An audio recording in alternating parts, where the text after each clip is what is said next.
हिंदवी स्वराज्याचे संस्थापक राजे छत्रपती शिवराय, कोल्हापूर नगरीतील जमलेल्या माझ्या सर्व बांधवांना माझा मानाचा देश. राजेश्री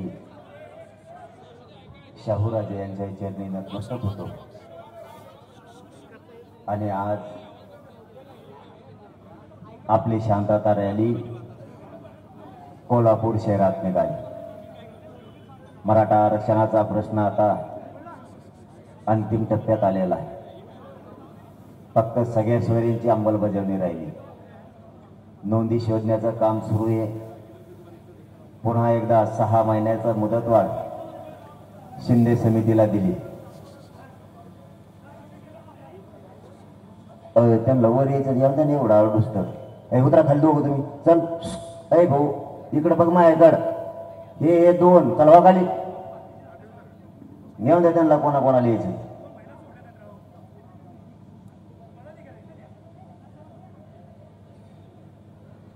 व्यासपीठावर काही नाही चालत मामा. समाजाला काय मिळावं हे बघायला लागतं. वर येऊन द्या त्यांना व्यासपीठावर, पुढचे ठेवून त्यांना याला वर या ना. एवढं काय मी म्हणतो ना वर या, एवढं आरडायची काय गरज.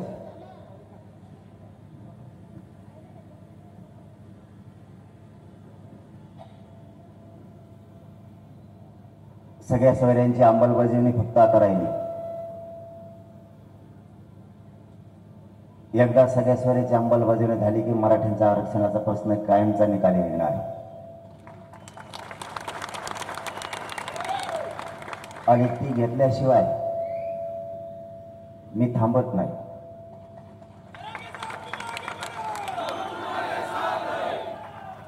सरकारला काय ताकद लावायची ते लावू द्या.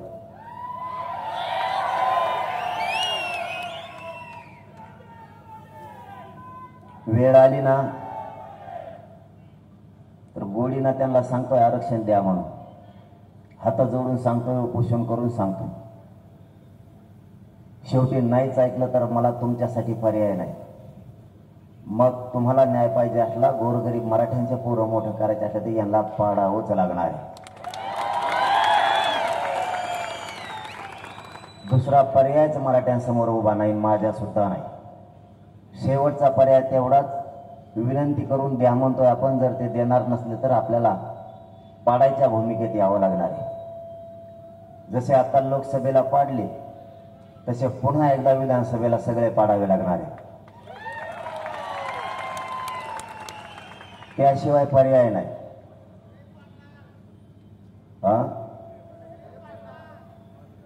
नक्की या. मग 29 ऑगस्टला अंतरवाली या बघू. आता पाडायचे, गोबा करायचे.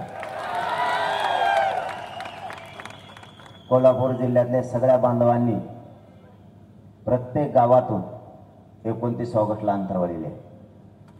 आज तुम्ही संकटात महापूर या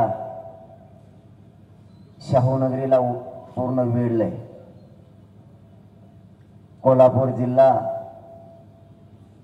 दुष्काळापेक्षा भयान या पाण्यामुळे दिसायला लागला. आम्ही येताना रस्त्यानं बघितलंय. त्यात परत स्टेडियमही काल त्याला पण आग लागली. भोसले साहेबांच्या लावली का लागली.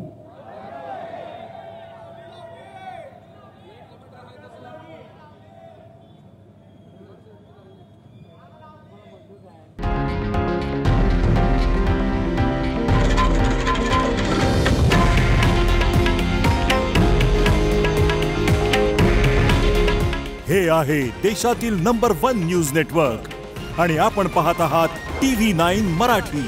काळजी तुमची, हित महाराष्ट्राचं.